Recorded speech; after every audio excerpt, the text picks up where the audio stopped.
여러분, 요즘 세상에 나가 보면 인공지능 서비스가 아주 발달돼 가지고 대단해요. 저는 거기에 큰 관심도 많지 않고 또 거기에 대한 정보도 많지가 않아요. 근데 이제 우리 아이들을 통해서 조금 자극을 받지요. 최근에 챗 GPT라고 아주 참 너무 신기한 인공지능 서비스가 나온 거예요. 그래서 목사님들도 대단히 관심이 많아요. 이 챗 GPT에다가 뭐든지 물으면은 척척 박사예요. 와, 그래서 저도 이거를 자주 이용하는 건 아닌데 가끔씩 이렇게 한번 확인을 해보면은, 야, 제가 혼자 생각하기를 이거 정말 하나님 다음 가는 기계다. 하나님 다음 가는 기계다. 이런 생각이 들어요. 그래서 이번에도 제가 이제 몇 주간 동안 계속 말씀을 연결해서 전해야 되기 때문에 하나님께는 이미 여쭈어서 응답을 받았지만은 이 챗 GPT한테 한번 물어보고 싶더라고요. 그래서 내가 그 챗 GPT한테 예수님을 잘 믿고 잘 살아가는 방법이 뭐니 이렇게 물었더니 얘가요 얼마나 똑똑한지 시간도 금방 답을 하고 명료하게 답을 하는데 그거 그냥 출력해가지고 와서 여러분들에게 읽어드려도 은혜가 될 만큼 아주 똑똑해요. 그래서 참, 야, 요즘 비서 하나 잘 생겼다 이런 생각이 들거든요. 그래서 오늘은 여러분들에게 맛배기로 제가 입력한, 여러분도 입력하면 조금 다르지만은 이런 답이 나와요. 간략하게 명료하게 5가지를 소개를 하더라고요. 여기에다가 이제 설명을 다 해놨어요. 그래서 그것까지는 다 소개할 필요가 없고 요것만 한번 읽어보세요. 시작. 예수님을 인격적으로 만나기, 성경을 읽고 기도 생활을 하기, 교회 공동체에 참여하기, 순종하는 삶을 살기, 하나님을 삶의 우선순위에 두기. 얼마나 똑똑합니까? 예수 잘 믿고 잘 사는 비결을 이 챗 GPT가 알려주고 있어요. 여러분, 그런데 저는 이 답을 듣고요 마음이 허전했어요. 왜냐하면은 역시 기계는 기계구나. 기계는 인격이 아니에요. 기계는 우리한테 어떤 더 이상의 것을 주지 않아요. 그래서 여러분, 제가 영상 예배를 드리시는 분들을 터부시하는 것도 아니고 또 영상 설교를 무시하는 것도 아니고 지금도 우리가 유튜브 생방송이 나가고 있지만 또 몇몇 분들이 참여하고 계시지만은 이거 여러분들 아셔야 됩니다. 기계는 성령님의 역사가 없어요. 기름 부으심이 없다고요. 그래서 영상 예배를 드리면서 와, 오늘 내가 은혜 받았습니다. 성령 받았습니다. 내가 변화됐습니다. 이런 분들은 제가 아직까지 만나본 적이 없습니다. 현장 예배. 그래서 이 현장 예배에 와서 성령의 기름 부으심으로 영적인 감화와 감동을 이 예배 현장에서 받고 가시기를 축복합니다. 아멘. 그러니까 기계는 그냥 참고사항으로 그렇구나. 그리고 원론적인 거잖아요. 그건 누가 모르겠어요. 성경 읽어라, 기도해라, 교회 공동체에 가서 참여해라, 순종해라. 이거 누가 모르겠어요. 그런 원론적인 얘기를 하고자 함이 아니에요. 저는 우리 교회 온 성도님들을 예수님이 여러분들을 사랑하듯이 사랑하는 마음을 품고 우리 교인들에게 말씀을 준비해서 전하거든요. 그럼 제가 준비할 때는 기계에 의존해서 전하는 거 아니에요. 살아계신 하나님의 말씀, 다시 말하면은 성령의 감화와 감동으로 기록된 말씀을 읽고 묵상하고 연구해서 하나님으로부터 은혜를 받고 감화와 감동을 받고 이 말씀을 온 성도님들에게 성령님을 의지해서 전할 때 성도님들도 저에게 임한 성령의 은혜와 영적인 감화와 감동을 받게 되는 은혜가 있기를 축복합니다. 아멘. 그래서 여러분들은 설교 시간에 은혜 받고 가시기를 축복합니다. 아멘. 성령의 세미한 음성을 들으셔야 하는 거예요. 오늘 저는 그래서 첫 번째 시간으로 우리가 어떻게 예수님을 잘 믿고 그리고 남은 생애를 믿음 가운데서 잘 살아낼 건가, 그리고 이 여름 더위를 잘 이겨낼 건가, 오늘 주신 이 본문에 다윗을 통하여서 하나님의 마음을 여러분들에게 전하려고 하니까 여러분 모두에게 은혜가 되시기를 축복합니다. 아멘. 자, 한번 따라하겠습니다. 잘 믿고 잘 사는 비결은 잘 믿고 잘 사는 비결은 놀라운 일을 하려고 힘쓰지 말아야 합니다. 놀라운 일을 하려고 힘쓰지 말아야 합니다. 오늘 다윗의 고백을 함께 읽도록 하겠습니다. 1절 여호와여, 시작. 여호와여, 내 마음이 교만하지 아니하고 내 눈이 오만하지 아니하오며 내가 큰 일과 감당하지 못할 놀라운 일을 하려고 힘쓰지 아니하나이다. 아멘. 밑에 표준 세번역은 참고하시라고 덧붙여 놨습니다. 자, 저를 보세요. 여러분, 지금 이 다윗이 이 시편의 고백을 통하여 자신의 신앙의 고백을 하고 있거든요. 그럼 이 시편이 나오게 된 배경이 뭐냐, 이걸 우리가 살펴봐야 합니다. 많은 학자들은 지금 다윗이 자기 아들 압살롬에게 쫓겨서 지금 압살롬의 군대가 아버지를 몰아내고 압살롬이 왕이 되려고 군사 쿠데타를 일으켜서 칼과 창을 들이대고 있는 이런 상황에 여러분, 다윗은 애비입니다. 아버지가 자식하고 싸울 수가 있습니까? 그런 못난 애비는 없어요. 지상에 보통의 아버지는 자식이 칼을 들이대면 칼 맞아요. 같이 싸움을 걸면 같이 붙어 싸우지 않아요. 져주는 거예요. 그게 아버지예요. 다윗은 압살롬의 군대가 쳐들어왔을 때 맞붙어 싸웠으면 100번 싸워 100번 다윗의 군대가 이깁니다. 그러나 다윗은 맞붙어 싸우지 아니하고 피해서 도망을 치는 겁니다. 많은 사람들이 다윗을 조소하고 조롱했습니다. 온갖 욕설을 퍼부었습니다. 근거 없는 얘기를 가지고 비방을 했습니다. 다윗은 다 듣습니다. 거기에 대꾸하지 않습니다. 가만 내버려 둬라. 그 다 하나님이 말하라고 한 줄 어떻게 알겠느냐. 내가 다 내 부족한 내 탓이다. 내 자식도 지금 적하고 있는데 내가 누구를 탓하자. 지금 이러면서 다윗은 동굴로 피신을 했습니다. 동굴에서 여러 날 밤을 지셉니다. 팔레스타인은 낮에는 엄청 뜨겁고 밤에는 아주 춥습니다. 그 찬 동굴 안에 많은 다윗의 무리들과 함께 몇 날 며칠을 지나면서 하나님 앞에 올려드린 기도요, 신앙의 간증이요, 고백이 오늘 이 본문의 말씀입니다. 어디 한 구석도 아들에 대한 원망이나 하나님에 대한 불평이나 자기 자신에 대한 혐오나 그런 말씀이 한 구절도 없습니다. 그런 지금 상황으로 보았을 때는 엄청 충격을 받아서 저 밑바닥에 떨어져서 허덕여야 되는 이런 상황인데도 불구하고 하나님 앞에 몇 가지 다짐을 합니다. 첫째, 하나님, 저는 지금까지 살아왔듯이 앞으로도 교만한 마음을 품지 않겠습니다. 이게 첫 번째 다윗이 하나님 앞에 올려드린 기도예요. 교만한 마음으로 살지 않겠습니다. 절대로 잘난 척하지 않겠습니다.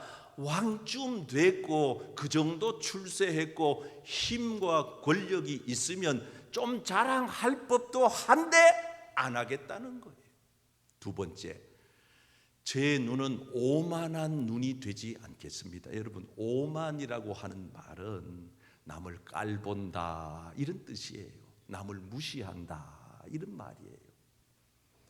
사람이 살아가면서 힘이 없을 때는 몰라도 힘이 좀 주어지면 사람들이 상대방을 좀 아래로 낮추어 보기도 하더라고요.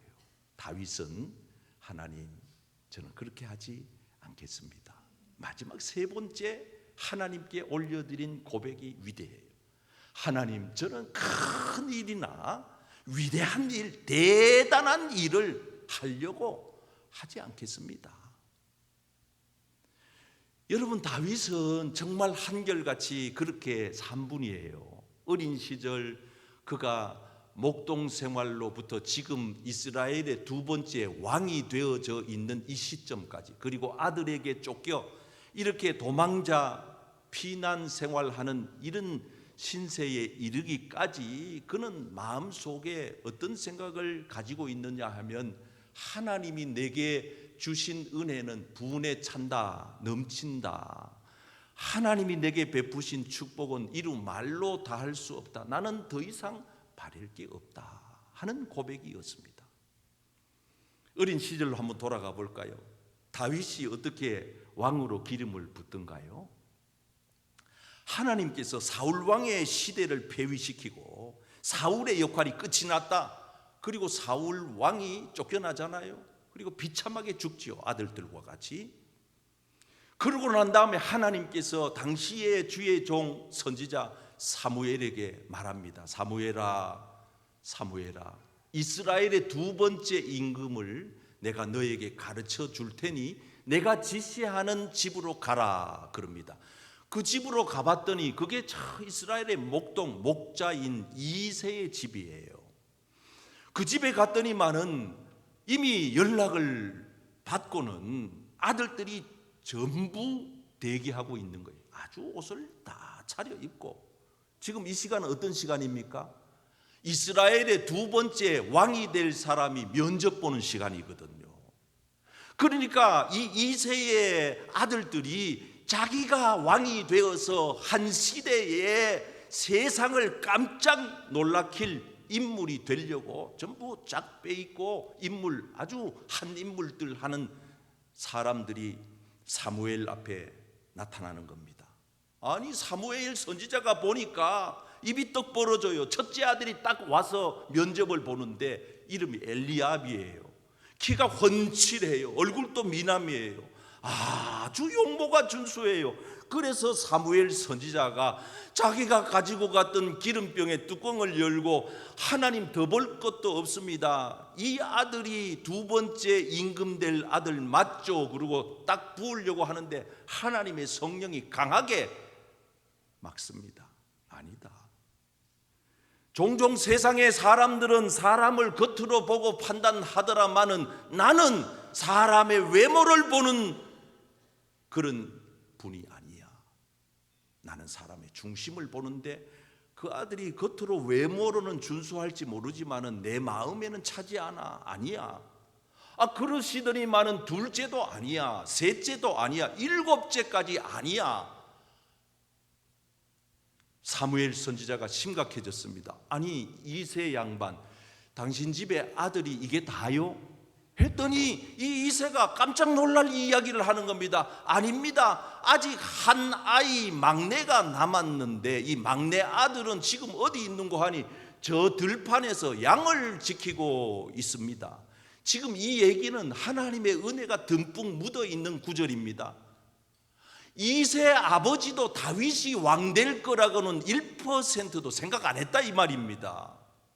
그러면 또 다윗도 마찬가지입니다. 형들은 아주 광내고 아주 멋진 옷을 입고 면접 보러 가는데 자기는 혼자 양치라고 하니, 보통의 애들 같았으면 아버지한테 대꾸하지요. 아버지, 나도 면접이라도 좀 보시더 따지든지, 아니면 형들한테 형들아 나도 좀 같이 좀 보게 해도 하든지 했겠지요. 그런데 다윗은 그런 데 관심이 없거든요. 잘 들으세요 여러분. 다윗은 그런 데 관심이 없어요. 그냥 아버지가 가서 양쳐 그러니까 양치는 거예요. 자기 역할을 그는 알았어요. 이게 내가 할 역할이야. 아버지가 하라 그러면 해야 돼. 멋지잖아요. 그런데 하나님은 그걸 보셨다는 거예요. 그 마음을 보셨다는 거. 아니, 하나님은 일찍부터 아셨어요. 다윗이 인물이라는 것을, 다윗이 두 번째 왕이 될 거라는 것을. 그래서 그 다음 절 말씀에 보면은 뭐라고 얘기하느냐? 사람들이 다윗을 데려왔는데 사무엘이 보니까 기가 막혀요.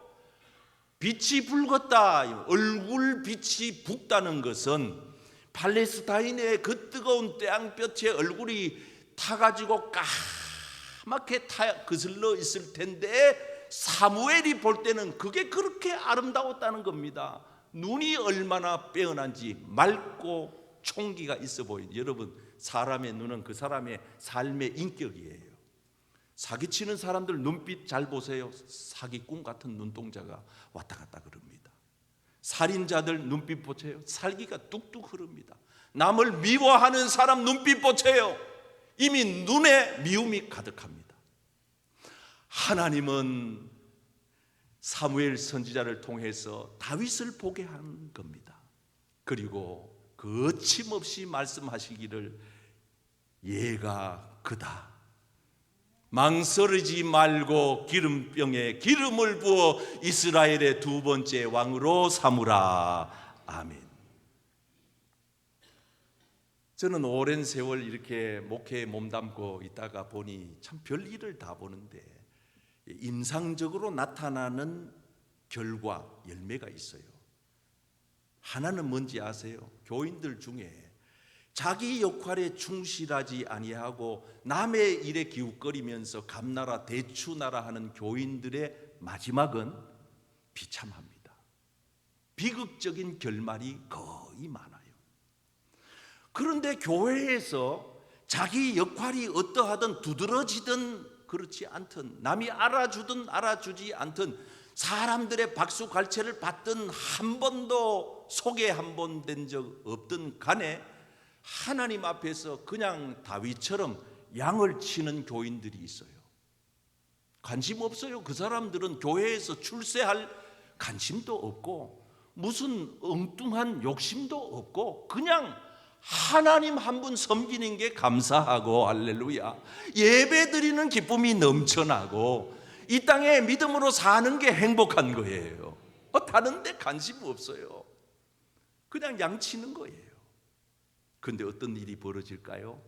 하나님은 그런 사람에게 눈을 머무르시게 하시고 관심을 두시고 그의 마음이 하나님 마음에 맞다고 말씀하시면서 하늘의 신령한 복을 부어주시는 것입니다.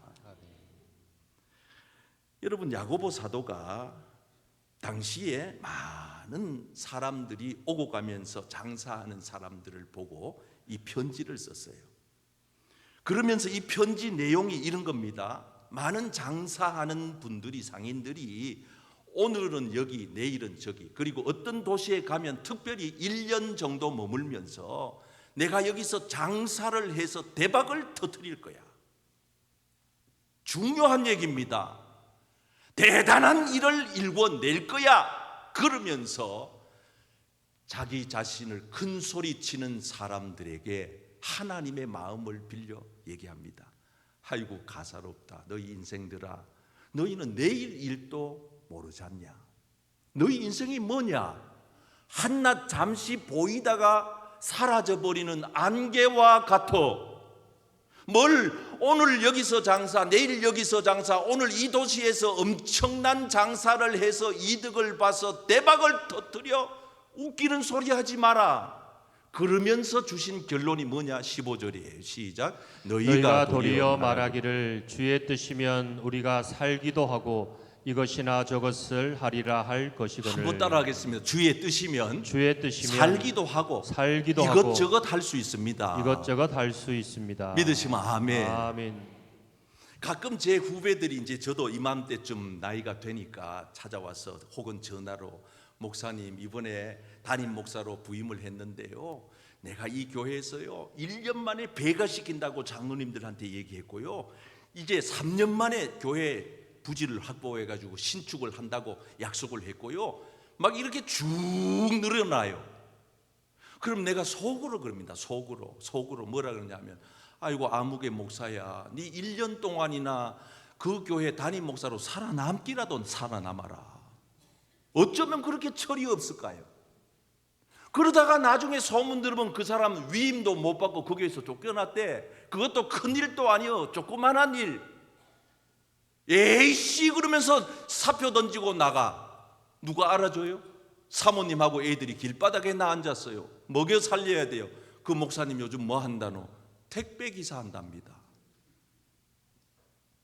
무슨 대단한 일을 하려고 하지 마세요. 교회에 와서 여러분들에게 맡겨주신 소임에 최선을 다하시기를 축복합니다. 아멘. 그게 잘 믿는 길이고 우리가 잘 살아가는 방법이에요.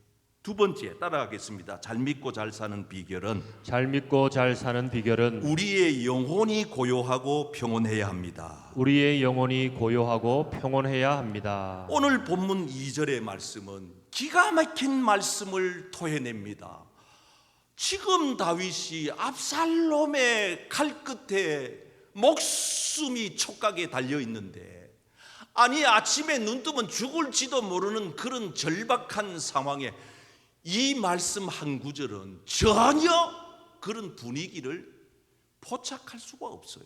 이게 지금 맞나? 다윗이 동굴에 피신해가지고 있는 게 맞나? 압살롬의 군대에 쫓기는 사람 맞나? 할 정도로 의구심이 들 정도의 표현으로 고백을 합니다. 그 표현이 뭡니까? 하나님, 내 마음이, 내 영혼이 너무 고요합니다. 너무 평온합니다. 마치 엄마 품에 있는 아기 같습니다. 이렇게 표현하는 거예요. 여러분 보세요. 어떻게 다윗이 지금 이런 마음의 상태를 유지할 수 있었을까? 요즘 현대인들은 먹을 거 잔뜩 싸다 놓고 통장에 잔고가 거득거득한데고 밤에 밤잠을 못 잔대요. 수면제 안 먹으면 잠을 못 자요. 어떤 분들은 불안하대요. 차를 몰고 못 나가요. 공황장애가 와서 우울하대요. 사는 게 너무 싫대요. 재미가 없대요. 왜 그렇습니까? 이게 우리 예수 믿는 사람들의 삶일까요? 지금 다윗은 엄청난 위기 앞에서, 압박 앞에서 지금 압살롬이 창을 들이대고 달려드는 이런 입장에 있는데도 불구하고 어떻게 다윗이 이런 마음을 유지할 수가 있었느냐 이 말입니다. 여러분, 그 비밀은 딱 한 가지입니다. 주님의 품에 안겨 있었기 때문입니다. 아멘. 주의 친절한 팔에 안기세. 주님의 친절한 팔에 안겨 있으니 다윗이 지금 압살롬의 군대가 곧 쳐들어와도 관계없어요. 우리 마음이 평안하리니 항상 기쁘고 복이 되겠네. 영원하신 팔에 안겨 있으면 됩니다. 주님의 품에 안기면 됩니다. 아멘. 그래서 계속 이어져가는 시편에 다윗이 뭐라고 말합니까? 나는 지나간 밤에도 편안히 누웠다. 나는 약 먹고 잔 거 아니요. 잠도 잘 잤어. 아침에 또 가볍게 깼거든. 왜? 이유가 뭐냐? 나를 안전하게 살게 하시는 이는 오직 여호와시니이다. 아멘. 내가 누워서 잤다. 그리고 아침에 깼다. 왜 그런 줄 알아? 여호와께서 나를 붙드심이로다. 아멘. 천만 명이 달려들어 나를 죽이려고 칼끝을 갖다 대도 나는 두려워하지 아니하리로다. 아멘. 아니 예수를 믿어도 이래 믿어야지. 사람 한마디 말에 폭삭 속아가지고 날밤을 지새면서, 제가 목회를 하면서 별일을 다 봤는데요, 어떤 교회는 암에 걸렸는데 살더라고. 어떤 교회는 죽어요. 그 특징이 뭐냐? 물론 의학적인 전문적인 문제도 있겠지만은 산분들의 특징은 뭔지 아세요? 암에 걸렸다고 의사가 말했는데도 암을 묵상하지 않아. 여전히 주님을 묵상하고 여전히 십자가를 생각하고 여전히 말씀을 묵상하고. 그래서 어느 날 가서 검사해 보니까 나아버린 거예요. 여러분, 예수님을 처음 믿으면 나타나는 증상 가운데 몇 가지가 있는데 그 중에 한 가지가 뭔지 아세요? 집에 갔더니만은 꿈자리가 아주 뒤숭숭해요. 저녁에 잠을 자다가 화장실 갔더니 화장실에서 검은 물체가 확 덮치는데 깜짝 놀라서 봤더니만은 아무것도 없어요. 그게 영적인 정체입니다. 그래서 제가 얘기를 합니다. 그런 집 잘 들으세요. 여러분들 가운데 그런 분들 계실 수 있어요. 밤에 꿈에 잠자리가 너무 불편하다. 아침에 눈 뜨면 이쪽 방에서도 귀신이 나오는 것 같고 저쪽에서도 조상 귀신이 나오는 것 같고, 이런 분들 잘 들으세요. 집안의 모든 부적과 우상 숭배에 관련된 것은 다 정리해야 됩니다. 그리고 두 번째, 도움이 좀 됩니다. 기독교 서점에 가서 예수님 성화를 하나 사다가 벽에 붙여놓든지 십자가를 큼직한 걸 하나 붙여놓고 들어가며 나가며 예수님의 십자가만 묵상하기를 바랍니다. 들어가며 나가며 예수님의 성화만 바라보기를 바랍니다. 주만 바라볼지라. 주님만 바라보면 하나님은 악한 원수마귀가 그 집에 얼씬도 못하도록 막고 하나님이 쫓아내 주실 줄 믿습니다. 아멘. 놀라운 비밀은 거기에 있는 겁니다. 아니, 자기 아를 미워하는 사람을 어떤 사람은 24시간 묵상해요. 여러분, 이거 컵 하나 드는 거 아무것도 아니에요. 어린 애도 들어요, 이 정도 무게는. 그런데 이거 들고 24시간 살아가시오 그러면 엄청 곤란합니다. 1시간만 들고 있으면 팔이 뻐근해 옵니다. 10시간 들고 있으면 팔이 떨어져 나가는 것 같습니다. 24시간째는 아마 툭 하고 컵을 놓칠 겁니다. 비록 작은 컵일지라도 오랫동안 지속적으로 들고 있으면 그 사람의 삶에 막대한 지장을 줍니다. 마찬가지입니다. 예수 믿는 사람들은 예수님을 주야로 묵상해야 삽니다. 아멘. 밤낮으로 말씀을 묵상하면 복이 됩니다. 아멘. 그런 사람은 천하 없어도 영혼을 유지할 수 있습니다. 어떻게? 영혼의 온도가 있어요. 고요한 온도, 평온한 온도. 평생 교회 나와봐도 영혼이 바빠. 영혼의 고요함이 없어. 평안함을 한 번도 맛본 적이 없어. 분주하기만 해. 교회 와도 예배 드려도 아무 생각이 안 나고 집에 가가지고 그냥 덤벙덤벙 살다가 교회 와서 몸만 앉아 있으니 그 사람은 영적인 평온이 뭔지, 영적인 고요가 뭔지, 하나님의 임재가 뭔지, 성령의 기름 부으심이 뭔지 평생 교회를 나와도 모르는 거예요. 저는 우리 교회 성도님들이 영적으로 고요하고 평온한 상태를, 그런 평온의 온도를 유지하면서 예수 잘 믿고 잘 살아가시기를 축복합니다. 아멘. 자, 그래서 이제 결론적으로 잘 믿고 잘 사는 비결은 이제 마지막 절에 이르렀습니다. 한번 따라하겠습니다. 영원토록 여호와를 의지하는 것입니다. 여호와를 의지하는 것입니다. 다윗의 마지막 결정체는 하나님을 영원토록 영원히 바라보고 의지하겠다는 거예요. 이게 위대한 다윗의 고백입니다. 여러분, 지금 이 다윗이 이 고백이 그냥 나온 고백일까요? 아니에요. 어린 시절부터 다윗의 신앙 고백이었습니다. 어린 시절로 잠시 돌아가 보겠습니다. 이스라엘이 위기를 만났습니다. 이웃나라 블레셋이 골리앗 장군을 앞장 세워서 쳐들어왔습니다. 이스라엘은 당시에 속수무책이었습니다. 아무도 나서서 싸우려고 하지 않았습니다. 그냥 백기를 드기 일보 직전이었습니다. 다윗은 아버지의 부탁을 받고 형님들의 도시락을 갖다가 전쟁터에 심부름 갑니다. 가보니 상황이 기가 막힙니다. 이쪽에 이스라엘 군대는 벌벌 떨고 있습니다. 이쪽에 블레셋의 군대는 사기가 충천합니다. 그 앞에 거인 골리앗이 서 있습니다. 큰 창을 가지고 땅을 한번 쿵 치니 저 끝까지 땅이 울립니다. 대단한 장수였습니다. 다윗의 마음에 하나님이 생각났습니다. 사울 왕 앞에 찾아갑니다. 왕이시여, 지금 이 상황을 보니 기가 막힙니다. 그러니 왕이여, 저를 저 골리앗 장군 앞에 보내주십시오. 아이고 야야, 니 지금 여기가 장난천, 여기가 지금 동네 놀이터인지 아냐? 아니, 그게 아니고 왕이시여 들어보세요. 내가 어린 시절에 목동을 하면서 내가 양을 지킬 때 곰도 내가 때려 죽인 사람이고, 내 양을 집어삼키던 사자의 입을 찢어가지고 내가 건져낸 사람입니다. 한 마리도 내가 악한 짐승한테 내준 적이 없습니다. 백전백승했습니다. 저를 한번 믿고 내보내주세요. 그래. 아유, 글라, 그래도 이건 너무한데, 그럼 네가 나가더라도 네 지금 그 옷 입은 거 그거 형편없는 옷이네. 내 옷 벗어줄게. 그래, 이제 옷을 벗어가지고는 갑옷이에요. 왕의 갑옷이에요. 다윗에게 떡 걸쳐주니까 몇 걸음 걸어보니까 이게 너무 불편해요. 그래가지고 왕한테 부탁을 했습니다. 왕이시여, 호의는 고맙지만 이건 내 옷이 아닙니다. 내 몸에 안 맞습니다. 그냥 나는 평소에 입던 옷 입고 평소에 가지고 놀던 이 물매 이거 가지고 나갈게요.